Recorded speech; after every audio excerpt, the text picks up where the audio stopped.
I can't tell you how upsetting it is, the way that you've treated us. It's absolutely just, your case is 1,580. It's nearly 1,600 days old, and you want them to just, and you come in shorts? Really? Would you go to church looking like this? That's all. So why come to court like this? I wasn't aware. This was my first time, actually. This is a courtroom. Don't play this. I didn't know. It is a courtroom. You should know dress in a courtroom, considering that your case is nearly 1,600 days old. How many years is that, Mr. Pullman? 4 years.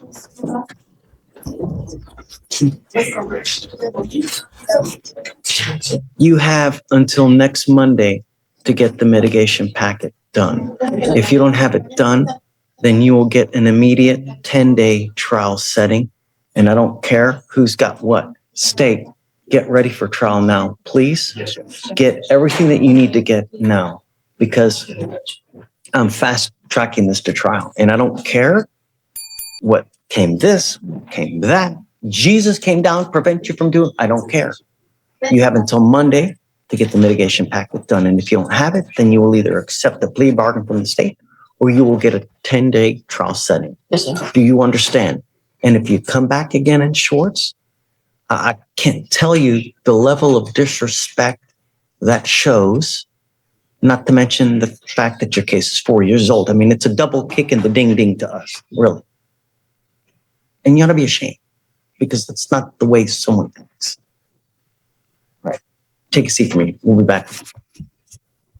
This short courtroom exchange centers on a judge expressing strong frustration with a defendant whose case has been pending for nearly 1,600 days, about 4 years. The judge criticizes the defendant for disrespectful courtroom behavior, specifically appearing in shorts, making it clear that proper attire reflects respect for the court, especially in a long-delayed case. Rejecting excuses, the judge issues a firm ultimatum. The defendant has until the following Monday to complete and submit the required mitigation packet.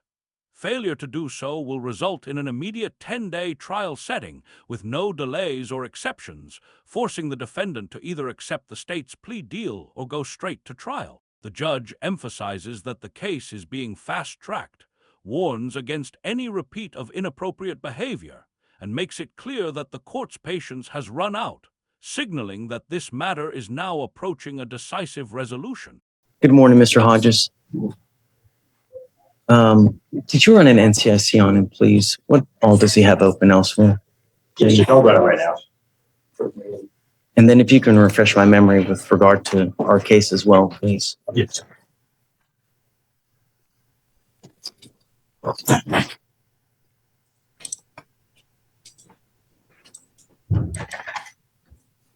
regard to open cases, it appears in Galveston, he has an open UCW, DWI, and a collision involving damage to a vehicle equal to $200. It says an FSGI, DWI, and the UCW. Yes, Judge. And then in regard to this case, the officer responded to a criminal mischief and made contact with the complainant, where the complainant stated he woke up and realized his tree had been ran into. He checked the surveillance and observed the defendant's motor vehicle colliding into the tree, traveling at a high rate of speed, and observed the defendant appearing to get out of the motor vehicle, walk in front of the vehicle, then get back in. And the officer later observed tire marks, damage on the landscape leading up to the tree, damage to the bricks around the tree, as well as damage to the tree itself, leading to damage approximately $200 for the grass and bricks and $2,500 for the tree. And this is like, it's in the middle of the night, right? Yes, right. Okay. What would you like? Judge, I'm asking for criminal driving conviction and the curfew. I get it. It sounds bad, but Judge, he's unable to work.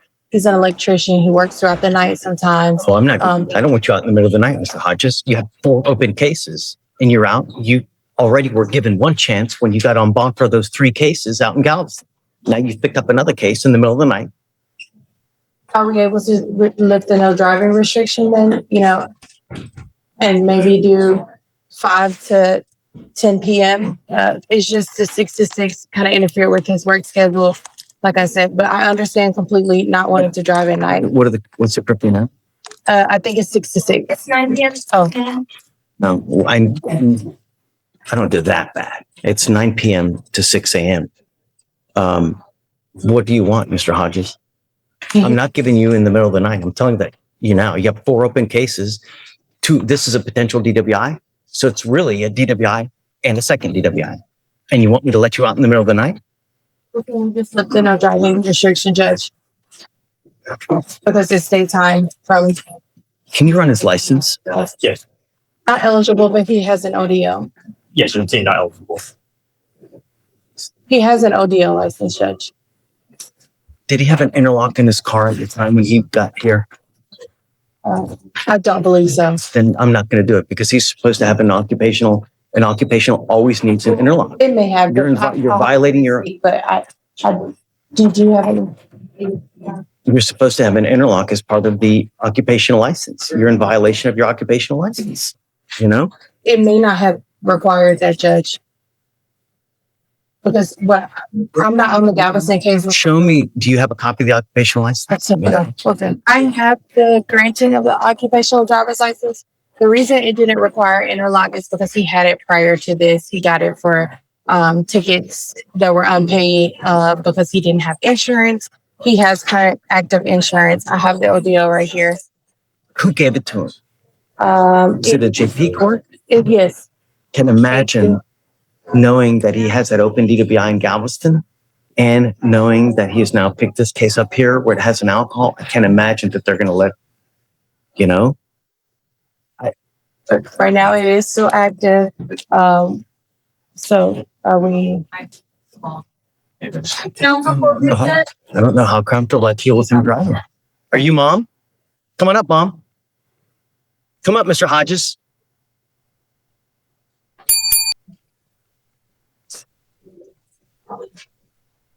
Thank you so much for coming. How's it been not driving? Enjoyable. Blows, right? Good. Wonderful. Because I want you to understand it is a privilege. It's not a right. And we do everything in our power here to ensure that we don't kill anyone on the road. Watch the news. Every day, someone dies on our roads because of an alcohol-related collision. It's disgusting. And you're familiar with everything that he has open. Yes, I also am familiar that one of my husbands was killed on the road by someone that was drinking as well.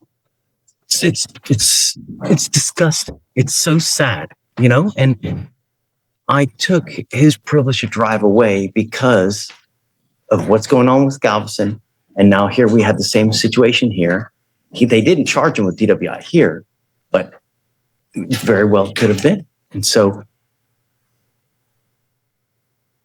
the idea is to get you to appreciate it, to really feel the pang of not being able to drive, because I want you to realize it is an absolute privilege, and it is a great privilege. And to live in a city this big without the ability to drive really, really blows. That's just it. And I don't know if you really appreciate it. You coming up here and just telling me, oh, I'm so sorry, I'm hurt. That's not enough. I need to know that you really do appreciate the fact of how big and powerfully awesome it is to drive. I'm not ready yet to let you drive. I need to see some kind of proactivity showing me that you really appreciate being able to drive. But as it stands now, it's been 30 days since he's had this case here open. He's got the 4 cases over there. And I can tell you now, the judge that granted that license, if that judge now knows all these cases are open, I would bet my pinky toe that judge would revoke that license now. Because I don't think any judge wants their name on a license with that kind of baggage to it. So I'm sorry. If you need more time at night, I'm happy to give you a little bit more time past 9 o'clock. It's not so much, excuse me, it's not so much the night, it's where he works being an electrician, he has to be there earlier in the morning. So Okay, I'm happy to work with you. You want 5 a.m? What time do you want? 5 would be better. Okay, done. I'll give it to you. Show me that you appreciate the fact of driving. How do I do that? Use your imagination. Be creative. Ingenuity goes a long way, Mr. Hodges, but you coming up here and tell me, oh, I'm so sorry, that does nothing for me. Actions speak louder than words, and it's only been a mere 30 days since you picked up this case, and not to mention all those other cases that you have in Galveston County. So you are traveling far and wide, and the danger to the public is far and wide as well. I don't want anyone to die under my book, and I don't want anything under my name with that kind of, I don't want that kind of baggage in my life. I have a hard enough time sleeping as it is. Show me, and then we can talk again.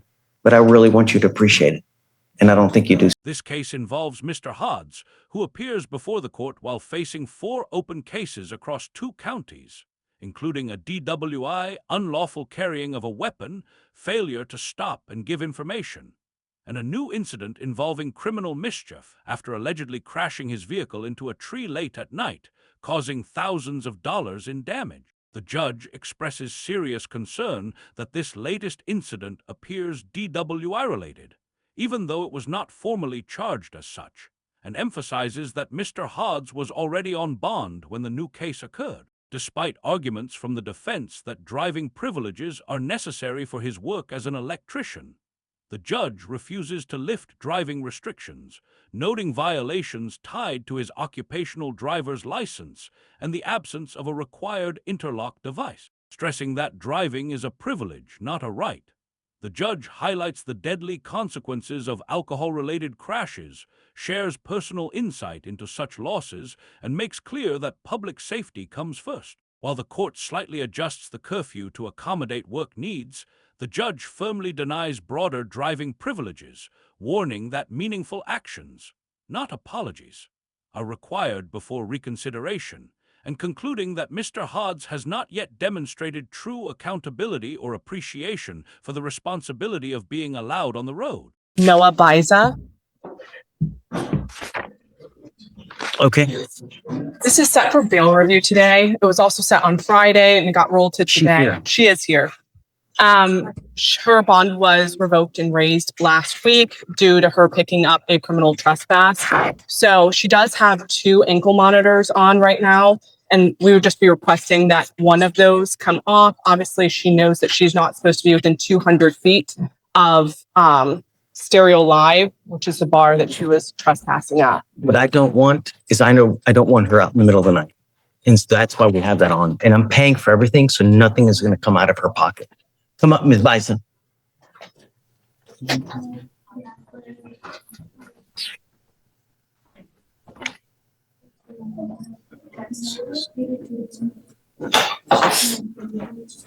She had the open DWI, just doing whatever she wants to do. And now she picks up another case out in the middle of the night. Nothing good happens at 2 a.m. And I don't want you out in the middle of the night. And the only way that I can enforce that is with the ankle monitor. Because if I take that off, you can run amok and I have no idea what you're doing, where you're going, and what's going on. I'm like I said, I'm paying for it, so it's nothing out of her pocket. Either things. I take cost off of everyone so that it's never an issue. I know that and I'm sorry that it's uncomfortable. Well, I'm not really sorry, but actions have consequences. You now see, and I'm going to tell you, you violate conditions again. Get ready for that bond. It's going to sprout legs. It's going to be, you understand? Show me after a while that we can trust you and perhaps we can talk. But you're just now getting out of jail after violating conditions over and over. Thanks. Understood. Okay. Thank you. So you're now out of jail. You have a lawyer. It is your responsibility to stay in touch with them, and they will tell you when you have to come back to court. If they tell me they can't get a hold of you because you're playing games, you're ducking and dodging, you pick up a 3rd case, violate conditions again, there goes the bonds. You understand? Okay, stay in touch with them, and they'll tell you when you have to come back to court. So I'm going to waive the appearance so that, which is whatever you guys need. And she did just complete IOP, and then she is planning to enroll in SOP prior to potentially entering into any other program that the court might have available. So, Yeah, it's up to you guys, whatever, I'm just here. I just want to make sure that she's not out and about and continuing to party. According to her, she wants to go to school for this. She wants to go to school that, if you really, how old are you, ma'am? You have something that I can't buy. I have money, right? I've got a ton of money here, there. Steven's got a lot of money. But you got something that I can't buy. You got something Bill Gates can't buy. You got something that Jeff Bezos can't buy. Do you know what that is? No. Age. And the reason is all those guys would pay an arm and a leg to be able to take back time to have age. But what matters is what you do with the age that you have. If you do nothing, it's a complete waste. If you're going to school and if you really care about the future, then you're partying, going to a bar and refusing to leave the bar because I've got to wait for my drink.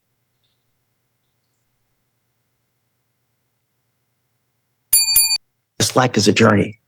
It can be a great journey or it can be a rotten, miserable journey. And as a young woman, you should never, ever have to realize or depend on a man. You should be getting your education. You should be getting degrees. You should get knowledge so that you never have to rely on a man. Men suck. Men are dogs. And you need to be able to rely on yourself, because if a guy says that they're going to take care of you, great. But one day they may never be there. One day they may take flight. And if you don't have an education, if you don't have a career, if you don't have knowledge, you'll be destitute, penniless, always dependent on a man. Don't. Become a strong woman with knowledge, because then that life becomes a great life. Because this life is only about one thing.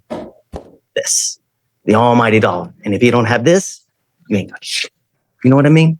yes, sir. So get your knowledge. Stop picking up cases. Once that age is gone, don't come back. Thanks.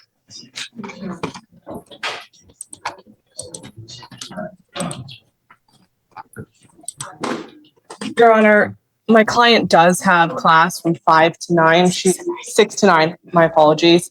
And I know she has a curfew right now that is imposed. Would the court be amenable towards pushing that curfew back Absolutely. a little bit? Show me proof that you're in college or that you're in class and that the class goes at that time. I'll happily give you time to go home. Of course. Yeah. But I'm not going to take your word for it. Show me that you're actually enrolled. You got like either a syllabus or whatnot. And then I'll, of course, am always amenable to working around a schedule for school. Of course. Just show me and then we'll do it. Please. Thank you, Your Honor. Of course. May we be excused? Yes, ma'am. This bail review involves Noah Bisa, whose bond was recently revoked and increased after she picked up a criminal trespass charge while already facing an open DWI. The court addresses repeated violations of bond conditions, noting that the incident occurred late at night at a bar, an environment the judge views as high risk, and emphasizes that nothing good happens at 2 in the morning. Although the defense requests removal of one of her 2 ankle monitors, the judge refuses, explaining that the monitor is necessary to enforce curfew and protect public safety, especially given her pattern of noncompliance. The judge warns that any further violations will result in immediate bond revocation, stresses the importance of staying in contact with her attorney, and makes clear that trust must be earned through consistent behavior, while delivering a broader message about personal responsibility, education, and using youth wisely. The court shows limited flexibility by agreeing to adjust curfew only if proof of school enrollment is provided, reinforcing that future leniency will depend entirely on actions, not promises.